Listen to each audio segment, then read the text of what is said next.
Morning students, आज हम marketing में रिटेलर के बारे में पढ़ने जा रहे हैं। रिटेलर्स यानी फुटकर व्यापारी। लास्ट वीडियो में हमने होलसेलर के बारे में पढ़ा था। उससे पहले डिस्ट्रीब्यूशन सिस्टम हम किसे कहते हैं ये हमने समझा था। आज हम रिटेलर्स के बारे में पढ़ेंगे और रिटेलर्स डिस्ट्रीब्यूशन सिस्टम या चैनल्स ऑफ डिस्ट्रीब्यूशन का एक इम्पोर्टेंट पार्ट है और बिना रिटेलर्स के जो डिस्ट्रीब्यूशन सिस्टम है वो एक प्रकार से अधूरा है। जब भी किसी प्रोडक्ट को अल्टीमेट कंज्यूमर तक या एंड यूजर तक पहुंचाने की बात आती है तब रिटेलर्स का बहुत बड़ा रोल है उसमें। और बिना रिटेलर्स के कोई भी प्रोड्यूसर है, कोई मैन्युफैक्चरर है, अपने प्रोडक्ट को एंड कंज्यूमर या फिर अल्टीमेट यूजर तक नहीं पहुंचा सकता। तो आज के इस वीडियो में हम रिटेलर्स का मतलब क्या है और रिटेलर्स कितने प्रकार के होते हैं, रिटेलर्स कितने सर्विसेज या किस किस प्रकार की सर्विस प्रोवाइड करते हैं, उनके बारे में डिटेल से पढ़ने जा रहे हैं। रिटेलर्स के बारे में आप सभी ने जरूर सुना है, फिर भी मैं आपको रिटेलर का जो एक जनरल या बहुत ही इजी मीनिंग है वो बता रहा हूँ। रिटेलर एक प्रकार के ट्रेडर हैं और जो मैन्युफैक्चरर, प्रोड्यूसर या होलसेलर से प्रोडक्ट या गुड्स बाई करते हैं और एंड यूजर को या अल्टीमेट कंज्यूमर्स को उसकी नीड्स के अकॉर्डिंग जो गुड्स है वो सेल करते हैं। यानी स्मॉल क्वांटिटी के अंदर होलसेलर या फिर मैन्युफैक्चरर। कई बार क्या होता है, डायरेक्ट प्रोड्यूसर से भी रिटेलर खरीद सकते हैं या कुछ ऐसे सिस्टम डेवलप होते हैं जहां पर होलसेलर से भी रिटेलर स्मॉल क्वांटिटी के अंदर गुड्स खरीदते हैं। उसके बाद अगेन स्मॉल पार्ट्स के अंदर जो कस्टमर है या कंज्यूमर है उनको सेल करते हैं अकॉर्डिंग टू देयर नीड। जैसा कस्टमर पसंद करते हैं, जैसा कस्टमर की जरूरत है। तो इस प्रकार से जो रिटेलर है वो डायरेक्ट कस्टमर के साथ कांटेक्ट स्टैब्लिश करते हैं, कस्टमर को प्रोडक्ट सेल करते हैं। कस्टमर के जो एक प्रकार से जो कंज्यूमर बिहेवियर है उसको भी स्टडी करने का जो प्रयास है वो रिटेलर्स के द्वारा किया जाता है। अब हम समझेंगे कि रिटेलर्स कितने प्रकार के होते हैं। तो देखिए, रिटेलर्स को हमने दो पार्ट्स में डिवाइड किया है। फर्स्ट है स्मॉल स्केल रिटेलर्स और दूसरा है large scale retailers. Small scale यानी ये एक प्रकार से छोटे फुटकर व्यापारी हैं, छोटे रिटेलर्स हैं। और दूसरे हैं ये बड़े स्तर के जो रिटेलर्स हैं जिनके पास अपना बड़ा रिटेल आउटलेट होता है और बड़े स्तर पर वो रिटेल का ट्रेडिंग करते हैं। अब देखिए, सबसे पहले हम स्मॉल स्केल रिटेलर्स की बात करें तो स्मॉल स्केल रिटेलर्स में क्या है, retailers with shops and stores. यहाँ पर हम उन रिटेलर्स की बात करते हैं जिनके पास अपना रिटेल शॉप है या रिटेल स्टोर है, यानी जो अपनी छोटी रिटेल की दुकान के माध्यम से, शॉप के माध्यम से जो प्रोडक्ट है वो कंज्यूमर्स को सेल करते हैं। दूसरे वे लोग हैं जो retailers without shops and stores, और इसमें हम उन रिटेलर्स को शामिल करेंगे जिनके पास अपना शॉप या स्टोर नहीं है। ठीक है ना। और इसमें कौन कौन से होते हैं, जैसे पेडलर्स है, होकर्स है। ठीक है ना। ये क्या है कि जो स्ट्रीट्स में घूमकर अपने वस्तुएं बेचते हैं, ट्रेन में बेचते हैं, ठीक है ना, जगह जगह। और इसमें उन प्रोडक्ट को बेचा जाता है जैसे टॉयज हो सकते हैं, बैंगल्स हो सकते हैं, वेजिटेबल्स हो सकते हैं, जूस हो सकता है, और एक प्रकार से ईडेबल आइटम हो सकते हैं, वेजिटेबल हो सकते हैं। तो ये सभी लोग क्या होते हैं, जो प्रोडक्ट है वो स्ट्रीट्स में घूम घूम कर बेचते हैं। इनके पास अपना कोई स्थायी जो दुकान है या स्टोर है वो नहीं होता है। ठीक है ना। तो और सबसे ज्यादा जो पॉपुलेशन है वो देश में वो इसी प्रकार के रिटेलर्स की है। एक तो retailers with shops and store, सबसे ज्यादा जो दुकानदार है जिनके पास अपना स्टोर है। और इसके बाद जो ऐसे रिटेलर्स हैं जिनके पास अपना शॉप भी नहीं है, स्टोर भी नहीं है, और वो सिर्फ जो गलियां हैं, रास्ते हैं, वहां पर घूम घूम कर कुछ अपने सर पर रखे सामान या कुछ अपने शोल्डर पर रखे या कुछ डिफरेंट प्रकार के जो कैरी बैग के माध्यम से या जो एक प्रकार से अपने बाइक पर या साइकिल पर इस प्रकार के लोग हैं वो रिटेल का कार्य करते हैं। अब हम बात करते हैं large scale retailers. Large scale retailers यानी ये बड़े स्तर पर रिटेलिंग का कार्य करते हैं और मैन्युफैक्चरर से, प्रोड्यूसर से डायरेक्ट है प्रोडक्ट परचेज करते हैं और उसके बाद एंड यूजर है या कंज्यूमर है उनको सेल करते हैं। और इसके अंदर देखिए लार्ज स्केल रिटेलर में सबसे पहले हम बात करते हैं डिपार्टमेंटल स्टोर। डिपार्टमेंटल स्टोर देखिए डिपार्टमेंटल स्टोर क्या है? Departmental store is a retailing organization which trades in various kinds of commodities under one roof। सबसे बड़ी विशेषता है कि ये बहुत प्रकार की जो गुड्स है उनके अंदर ट्रेड करते हैं और एक ही रूफ, ठीक है ना, उसके अंडर सभी प्रकार की वस्तुएं हैं, गुड्स हैं, उनको सेल करते हैं। और प्रत्येक जो कैटेगरी की गुड्स है उसके लिए इनके पास एक अलग काउंटर होता है और वहां पर जो सेल्समैन है वो उसमें जो है गुड्स है कंज्यूमर को सेल करता है। यानी जैसे स्टेशनरी का अलग काउंटर हो गया, ईडेबल्स आइटम या जो ग्रोसरी है वहाँ एक अलग उसका जो काउंटर हो गया, फिर जो कॉस्मेटिक्स है उनका अलग काउंटर है। इस प्रकार से अलग अलग काउंटर्स होते हैं डिपार्टमेंटल स्टोर में और वहाँ पर प्रत्येक डिपार्टमेंट पर जो है सेल्स मैन होता है वो जो है कंज्यूमर को सेल करते हैं।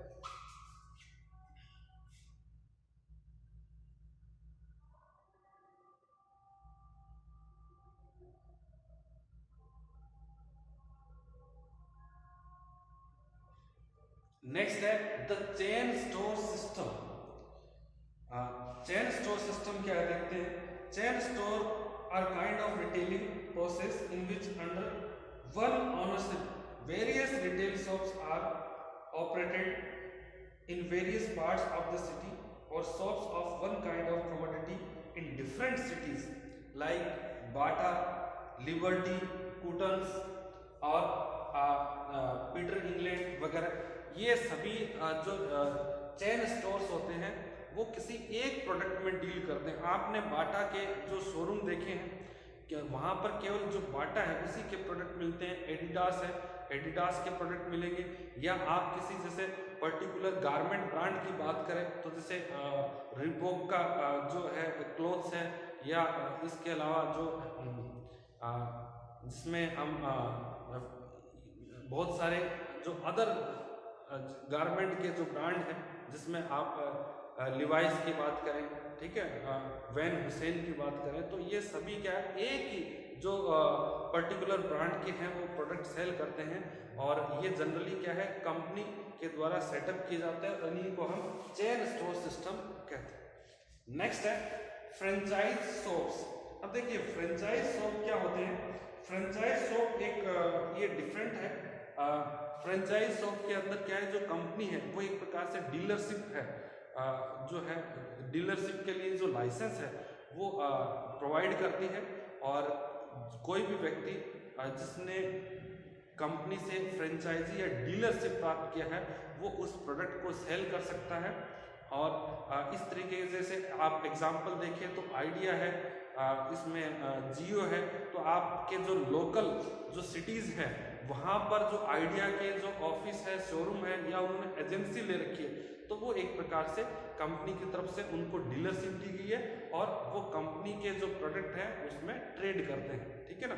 जो लोकल लेवल पर जो आइडिया के या एयरटेल के या फिर जियो के या वोडाफोन के जो शॉप्स हैं वो क्या है एक प्रकार से फ्रेंचाइज है। इसके अलावा देखिए कई बार आपने जैसे किसी सिटीज़ के अंदर आप देखते हैं तो मैकडोनल्ड्स वगैरह जो पिज़्ज़ा बनाने वाले कुछ रेस्टोरेंट भी होते हैं, जैसे सीसीडी है, कॉफ़ी कैफे डे, तो उनकी भी जो फ्रेंचाइजी है वो कंपनी के द्वारा दी जाती है। तो फ्रेंचाइजी के अंदर क्या होता है, जो फ्रेंचाइजी ओनर है, जो एक प्रकार से जो डीलर है वो कंपनी का नेम का यूज करते हुए और प्रोडक्ट है वो अल्टीमेट कंज्यूमर को प्रोवाइड करते हैं। नेक्स्ट है सुपरमार्केट।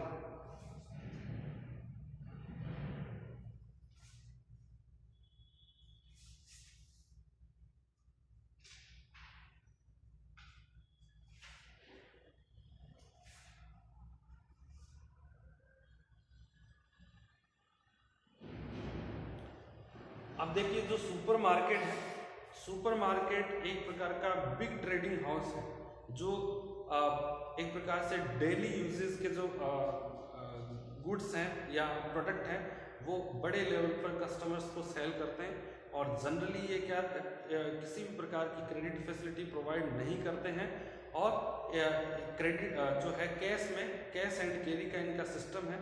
और जो सबसे ज़्यादा जो प्रमोशनल मेथड्स का यूज़ करते हैं ये प्रोडक्ट को सेल करने के लिए। और जिसमें आप सुपर मार्केट के अंदर एग्जांपल देख सकते हैं, जैसे बिग बाज़ार है, ठीक है ना, डी मार्ट है, जियो मार्ट है, रिलायंस फ्रेश है।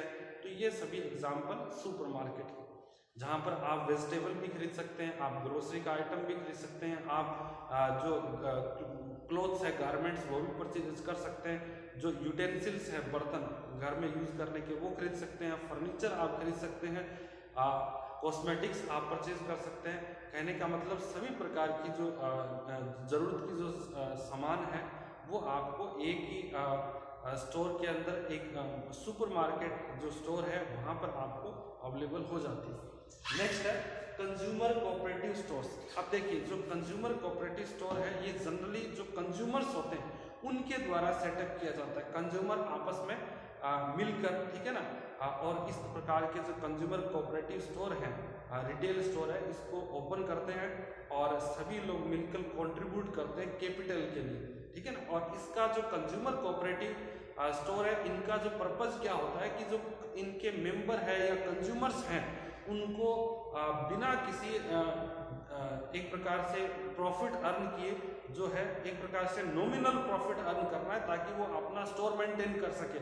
इसके अलावा कोई एडिशनल प्रॉफिट अर्न नहीं करना है और कस्टमर के जो इंटरेस्ट है उनको प्रमोट करने के लिए, जो उस प्रोटेक्ट करने के लिए उनको कम से कम रेट पर और सही प्रोडक्ट है वो अवेलेबल करवाना है। इसीलिए कंज्यूमर कोऑपरेटिव स्टोर्स है वो इस्टेब्लिश किए जाते हैं।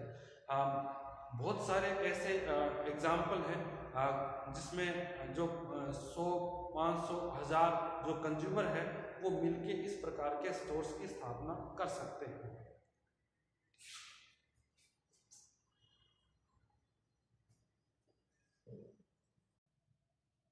अब हम जो सर्विसेज हैं जो रिटेलर्स के द्वारा प्रोवाइड की जाती है, ये सर्विस ये प्रोड्यूसर्स को प्रोवाइड की जाती है रिटेलर्स के द्वारा, और जो होलसेलर है उसको भी रिटेलर सर्विस प्रोवाइड करते हैं। और उसके बाद जो अल्टीमेट कंज्यूमर है या यूज़र है प्रोडक्ट के उसको भी सर्विस प्रोवाइड करते हैं। तो जो सर्विसेज ऑफ रिटेलर है उसको हम 3 पार्ट्स में डिवाइड करके पढ़ेंगे।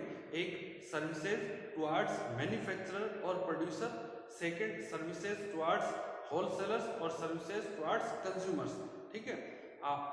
इससे पहले हमने जो टाइप्स ऑफ रिटेलर्स के बारे में पढ़ा है, ये एक बार के लिए जो इंट्रोडक्शन है कि कितने प्रकार के रिटेलर्स होते हैं, इसके बाद हम क्या है सेपरेटली पढ़ेंगे कि सुपरमार्केट क्या है, कोऑपरेटिव स्टोर्स क्या है, ठीक है ना, इनको अलग अलग वीडियो में। तो अब देखते हैं सर्विसेज ऑफ रिटेलर्स। फर्स्ट है सर्विसेज टुवार्ड्स प्रोड्यूसर या फिर मैन्युफैक्चरर। जो मैन्युफैक्चरर है या प्रोड्यूसर है गुड्स के, उनके लिए किस प्रकार की जो सर्विस है वो रिटेलर प्रोवाइड करते हैं। फर्स्ट है sale of new manufactured goods. जो नए प्रोडक्ट प्रोड्यूसर या मैन्युफैक्चरर के द्वारा बनाए जाते हैं, प्रोड्यूस किए जाते हैं, उन प्रोडक्ट को जो सेल करने का जो कार्य है वो रिटेलर्स के द्वारा किया जाता है। नेक्स्ट है knowledge of consumers interest and fashion. देखिए जो रिटेलर है वो एक प्रकार से कस्टमर के, कंज्यूमर के डायरेक्ट कंट्रोल में कांटेक्ट में होता है, सर डायरेक्ट कांटेक्ट में। तो कंज्यूमर का जो फैशन है या उसका जो इंटरेस्ट है उसके बारे में रिटेलर्स को ज़्यादा जानकारी है। तो ये जानकारी रिटेलर्स कलेक्ट करते हैं, उसके बाद होलसेलर को भेजते हैं और होलसेलर है वो प्रोड्यूसर्स को ये जानकारी उपलब्ध करवाते हैं। कई बार रिटेलर्स है जहाँ डायरेक्ट रिटेलर प्रोड्यूसर से या मैन्युफैक्चरर से प्रोडक्ट या गुड्स खरीदते हैं, उस केस में डायरेक्ट रिटेलर जो है प्रोड्यूसर को या मैन्युफैक्चरर को जो कंज्यूमर के बारे में जो उनका टेस्ट है, फैशन है, उसकी जानकारी प्रोवाइड करते हैं। नेक्स्ट है to know the default in goods. अब आप देखिए कि यदि किसी गुड्स में कुछ भी डिफॉल्ट है, कुछ कमी है, कुछ खराबी है, तो उसकी जानकारी भी प्रोड्यूसर तक पहुंचाने का कार्य वो रिटेलर्स के द्वारा किया जाता है। क्योंकि जब कस्टमर उस प्रोडक्ट को खरीदता है, उसमें कोई कमी या खराबी महसूस होती है, तो सबसे पहले जो कंज्यूमर है वो रिटेलर से संपर्क करता है। तो ऐसे में रिटेलर्स के पास ही जानकारी प्राप्त होती है कि किसी प्रोडक्ट में किस प्रकार की कमी है, ताकि उसमें सुधार किया जा सके। और रिटेलर इस बात की जानकारी कलेक्ट करने के बाद जो प्रोड्यूसर है उसको एक प्रकार से कम्युनिकेट करता है, ताकि जो गुड्स है उसमें जो है सुधार किया जा सके, मॉडिफिकेशन किया जा सके। नेक्स्ट है टू एडवर्टाइजमेंट। अब देखिए, जो रिटेलर्स होते हैं वो एक जनरली क्या होता है कि जो प्रोडक्ट के लिए जो एडवर्टाइज करने का कार्य है वो उसके प्रोड्यूसर या मैन्युफैक्चरर के द्वारा किया जाता है। परंतु जो रिटेलर्स हैं वो भी प्रोडक्ट के बारे में एडवर्टाइज करते हैं। कैसे? एक तरीके से माउथ टू माउथ जो एडवर्टाइज करते हैं। जब भी कस्टमर उनके पास आता है उनके रिटेल शॉप पर, तो वो प्रोडक्ट के बारे में पॉजिटिव जानकारी देकर उस प्रोडक्ट का एडवर्टीजमेंट करते हैं, उस प्रोडक्ट का प्रमोशन करते हैं। ठीक है। और एक प्रकार से कस्टमर को अश्योरिटी देते हैं उस प्रोडक्ट की क्वालिटी के बारे में, और इससे क्या है, एक पॉजिटिव जो एडवर्टीजमेंट जो है प्रोडक्ट के बारे में वो होता है। अब उसके बाद हम पढ़ेंगे सर्विसेज टुवर्ड्स होलसेलर्स, यानी जो रिटेलर्स है वो होलसेलर के लिए किस प्रकार की जो सर्विसेज है वो प्रोवाइड। अब देखिए, जो रिटेलर्स है वो होलसेलर को किस प्रकार की सर्विस प्रोवाइड करता है। Services towards wholesalers.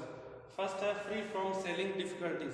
देखिए, यदि डिस्ट्रीब्यूशन सिस्टम में retailers as a middle man नहीं होता है, तो फिर जो प्रोडक्ट मैन्युफैक्चरर या प्रोड्यूसर के द्वारा मैन्युफैक्चर किए जाते हैं, प्रोड्यूस किए जाते हैं, उन प्रोडक्ट को सेल करने का जिम्मेदारी है वो होलसेलर पर आ जाता है। और ऐसे में जो बहुत सारी जो डिफ़िकल्टीज है प्रोडक्ट को सेल करने की, जो रिटेलर्स के द्वारा एक प्रकार से जो बियर की जाती है, वो सभी डिफ़िकल्टीज है वो होलसेलर को उठानी पड़ सकती है। तो रिटेलर्स है वो एक प्रकार से जो भी डिफ़िकल्टीज है प्रोडक्ट को सेल करने की, उन सभी को एक प्रकार से बियर करता है, और होलसेलर के लिए एक प्रकार की ये सर्विस।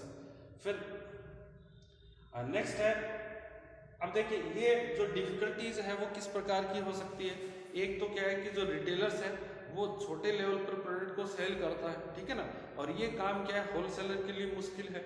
जनरली क्या है, जो रिटेलर्स है वो जो क्रेडिट पर भी गुड्स कई बार जो है उपलब्ध करवाता है जो रेगुलर कस्टमर्स होते हैं। फिर उसके बाद एक्सचेंज करने का भी जो सिस्टम है, सभी कस्टमर के साथ डायरेक्ट कॉन्टेक्ट स्टैब्लिश करने का कार्य। तो ये बहुत सारी डिफ़िकल्टीज है जो रिटेलर्स है वो उठाता है, और जो है ये होलसेलर है उसको एक प्रकार की ये जो रिलीफ है वो रिटेलर्स के माध्यम से दी जाती है। नेक्स्ट है इंक्रीज इन होलसेलर्स प्रॉफिट। देखिए, जब रिटेलर्स ज़्यादा अच्छे तरीके से प्रोडक्ट को सेल करते हैं, एक प्रकार से जो उनका प्रोडक्ट के बारे में जो डिस्क्राइब करते हैं, कस्टमर के सामने डेमोन्स्ट्रेट करते हैं, प्रोडक्ट को सेल करते हैं, तब जितना प्रोडक्ट रिटेलर सेल करेंगे उतना ही होलसेलर का जो प्रॉफिट है उसमें बढ़ोतरी होगी। नेक्स्ट है information about changes of taste. जो कस्टमर है उसका यदि टेस्ट में, फैशन में या उसकी नीड्स में यदि कोई बदलाव होता है तो उसकी भी जानकारी है वो रिटेलर है होलसेलर को प्रोवाइड करता है। नेक्स्ट है फ्री फ्रॉम लोकल एडवर्टीजमेंट। अब देखिए, जो लोकल कस्टमर के साथ कॉन्टेक्ट स्टैब्लिश करने के लिए और उनको जो प्रोडक्ट है वो सेल करने के लिए जो टोटल एफर्ट्स है वो रिटेलर्स के द्वारा किए जाते हैं। रिटेलर्स अपने पर्सनल कॉन्टेक्ट के आधार पर अपना जो शॉप है या स्टोर है उसकी पॉपुलैरिटी के आधार पर, गुडविल के आधार पर जो कंपनी के प्रोडक्ट रहते हैं उनका वो एडवर्टाइज करता है, और उनके बारे में वो एक प्रकार से माउथ पब्लिसिटी, ठीक है ना, लोगों को एक प्रकार से पॉजिटिव जानकारी देता है उसकी क्वालिटी के बारे में, और लोग क्या है उससे प्रभावित होकर उस प्रोडक्ट को खरीदते हैं। नेक्स्ट है no need to keep contact with customers. देखिए, जो होलसेलर है उसे किसी भी प्रकार का डायरेक्ट कांटेक्ट कस्टमर के साथ रखने की आवश्यकता नहीं होती है, क्योंकि ये सभी कार्य रिटेलर्स के द्वारा पूरे किए जाते हैं। और रिटेलर्स नहीं होगा तो फिर मैन्युफैक्चरर के द्वारा जो भी प्रोडक्ट सेल किए जाएंगे उन सभी प्रोडक्ट को सेल करने के लिए होलसेलर को जो कंज्यूमर है उनके साथ डायरेक्ट कांटेक्ट स्टैब्लिश करना पड़ सकता है। अब इसके बाद हम जो कंज्यूमर को रिटेलर्स के द्वारा कौन कौन सी सर्विस प्रोवाइड की जाती है उनके बारे में पढ़ेंगे।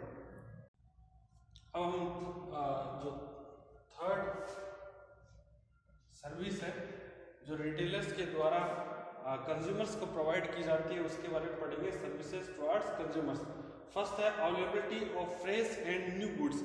जब भी रिटेलर्स के पास जो नई वस्तुएं हैं प्रोड्यूसर्स या फिर होलसेलर के पास से प्राप्त होती है तो रिटेलर्स उन गुड्स और सर्विसेज को कंज्यूमर्स के लिए अवेलेबल करवाता है।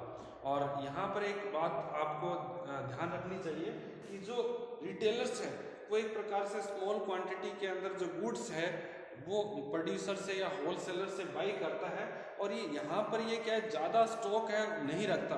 जैसे उसके पास गुड्स पहुँचती है, प्रोडक्ट पहुँचता है, उसके बाद उन प्रोडक्ट को गुड्स को वो रिटेलर्स के लिए अवेलेबल करवा देता है। तो इस प्रकार से जो कंज्यूमर के लिए जो नई वस्तुएं या नए प्रोडक्ट प्राप्त करने का जो एक प्रकार से जरिया है वो रिटेलर्स के माध्यम से वो ऐसा कर सकते हैं। नेक्स्ट है फैसिलिटी ऑफ एक्सचेंज और रिटर्न ऑफ गुड्स। यदि किसी गुड्स में कोई खराबी है तो वो रिटेलर्स के माध्यम से उसको रिटर्न कर सकते हैं, या कई बार यदि कस्टमर को प्रोडक्ट है वो पसंद नहीं आता है तो वो एक निर्धारित समय में उसको एक्सचेंज भी करवा सकते हैं। तो ये फैसिलिटी भी रिटेलर्स के द्वारा दी जाती है। अब इसमें देखिए हम लोग फ्लिपकार्ट से, अमेजोन से जो भी प्रोडक्ट खरीदते हैं, पसंद नहीं आया वापस कर देते हैं, ठीक है ना, रिटर्न हो जाता है, एक्सचेंज हो जाता है, या फिर उसके बाद रिप्लेसमेंट भी करवा सकते हैं। हम लोकल जो रिटेल शॉप पर है वहाँ पर भी इस तरीके का कार्य कर सकते हैं। नेक्स्ट है क्रेडिट फैसिलिटी। क्रेडिट फैसिलिटी यानी जो रिटेलर्स होते हैं वो अपने रेगुलर कस्टमर को जो सामान उधार बेचने का भी कार्य करते हैं। नेक्स्ट है availability of goods as per fashion और सीजन। जो रिटेलर्स हैं वो अपने कंज्यूमर को उनकी फैशन की ज़रूरतों के अनुसार और जो सीज़न जैसा दौर चल रहा है उसके अकॉर्डिंग जो प्रोडक्ट है उनको प्रोवाइड करते हैं। अभी देखिए विंटर के अंदर जैसे जो भी कपड़े बेचने वाले हैं व्यापारी, जो रिटेलर्स, वो क्या करेंगे, विंटर के जो क्लॉथ्स हैं वो प्रोवाइड करेंगे। यदि समर की बात होती है, जो समर के अंदर जो क्लॉथ यूज किए जाते हैं वो प्रोवाइड करते हैं। तो कहने का मतलब ये है कि जैसा सीजन हो, जैसी ज़रूरत हो कस्टमर की, उसके अकॉर्डिंग जो प्रोडक्ट है वो रिटेलर्स के द्वारा प्रोवाइड किए जाते हैं। उसके बाद सेविंग ऑफ टाइम, जो कस्टमर है उसे प्रोड्यूसर के पास नहीं जाना पड़ता, होलसेलर के पास नहीं जाना पड़ता, और रिटेलर क्या है वो उसके नियर बाय जहाँ पर कंज्यूमर रहता है वहीं पर क्या है रिटेलर अपने शॉप्स या स्टोर है ओपन रखते हैं, और एक प्रकार से कस्टमर का जो टाइम है वो सेव करते हैं, तुरंत उसको प्रोडक्ट है अवेलेबल करवा के।